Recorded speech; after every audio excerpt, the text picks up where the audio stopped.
Has a time of peace come? Let's see, there's a page on the Jerusalem Post from today. Title, Negev Summit gives Iran something to fear.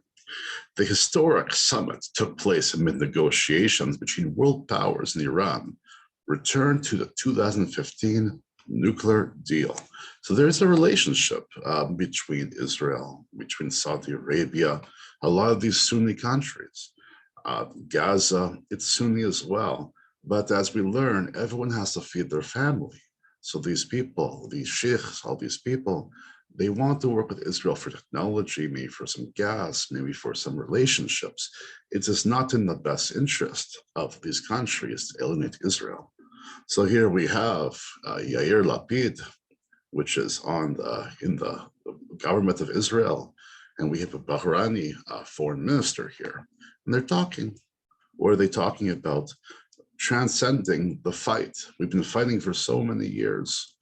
There was a stabbing this week in Israel. There's lots of stabbings, and I don't think any country wants to have violence in their country.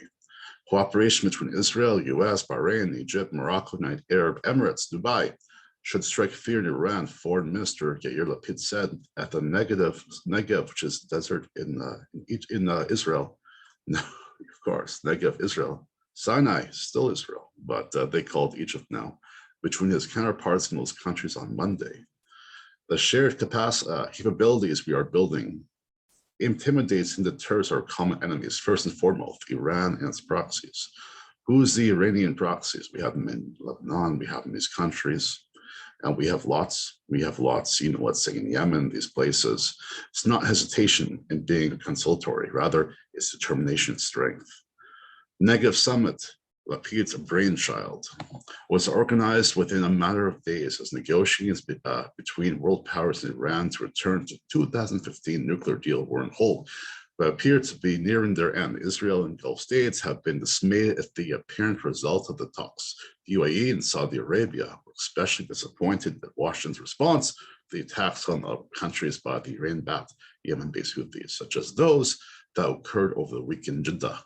Lapid, U.S. Secretary of State Anthony Blinken, and counterparts from Egypt, Samek Shukri, Bahrain, Abu Talib al-Zayani, United Arab Emirates, Abdullah bin Zayed, Morocco, Nasser Bourita, gathered in Sde Boker. That is where David Ben Gurion is buried. He has home there. After he left the government, he went to go there just to have some peace in his last time. He went through a lot of time after 48, after independence, so he wants some peace, just to be salt of the earth, so to speak, among his own people. Bilateral meetings between Lapid and the foreign ministers, as well as the meeting of all six together, focus on what Lapid's office called a regional security architecture that will build deterrence against threats from all air and sea. Blinken said the countries represented at the summit. Anthony Blinken's a Jew, but he's not so Zionist. He's like a little bit Zionist, We'll also work together to confront common security challenges and threats, including those from Iran and its proxies. Zayani spoke about Houthi terrorists. That's the one blowing up, doing these terrorist things in Saudi Arabia on civilian energy infrastructure, attacks by Hezbollah. Remember Nasrallah? And the need to resolve the Iranian nuclear file.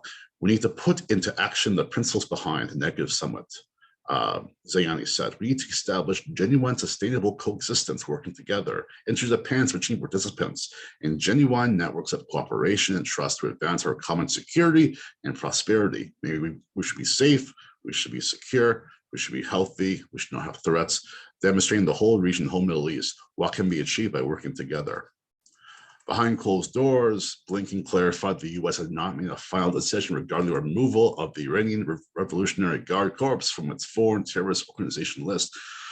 Of course they are, but you have to appease them. I wouldn't personally appease, but whatever. What do I know? I'm not the Secretary of State, nor am I American. Which all the 5 other countries represented strongly oppose. Foreign Ministry Deputy Director General of the Middle East, Oded Yosef, said the Abraham Accord states the U.S. moved towards greater understanding on the issues of the IRGC, that's Iranian, army and Iranian proxies. They're still putting these drones.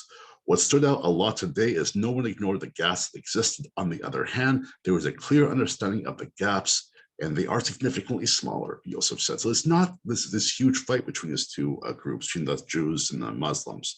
We can work together. Just, we have to stop pointing the finger and transcend the issues that happened. Israel exists, they exist, we can work together.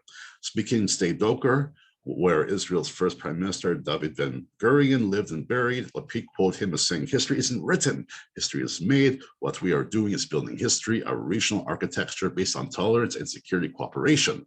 Yosef said, security architecture involved joining forces with the important presence and commitment by the US to support it, including cooperation on every front imaginable, such as diplomatic, where there's a lot to do in international organizations, intelligence sharing, and technology. There is a clear statement by Secretary of State that there is a commitment by the US to support all these processes, he added. Lapid announced that foreign ministers decided to turn the Negev summit into a permanent one that will meet regularly, invite the Palestinians to come. I think the Palestinians should come and work with us to work towards a shared future of progress, success. The ministers hope to meet twice a year. I hope twice a year. And establish groups in the area of counter-terrorism, defense, education, health, tourism, food, water, energy. You need all these things. So it goes on further, but this is the point. This is not a time for fighting. There's a little bit of stuff going on, but there's a genuine air of cooperation between the Jewish state and all these Arab countries. We have relationships now with Egypt, with Jordan. Turkey's not, but we're getting closer, even though there's some issues. I think we're on the road to peace. I think everyone's tired of all the attacks. I think we have to work together. If there's any sort of issues, it will hurt us all. So that's all I have to say. Have a great day. Shavua Tov. Bye-bye.